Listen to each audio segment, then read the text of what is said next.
The next main question we're being asked is, what can you feed through it? Is it pellets or coarse ration? And the answer is you can actually do both, and they're both quite successful.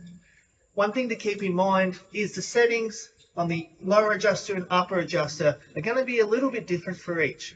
And the other thing to be mindful of when we're talking about pellets, a really hard pellet and 5 millimeter diameter works really good.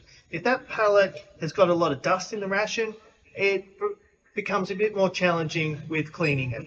So sometimes that's where a coarse ration is a little bit easier.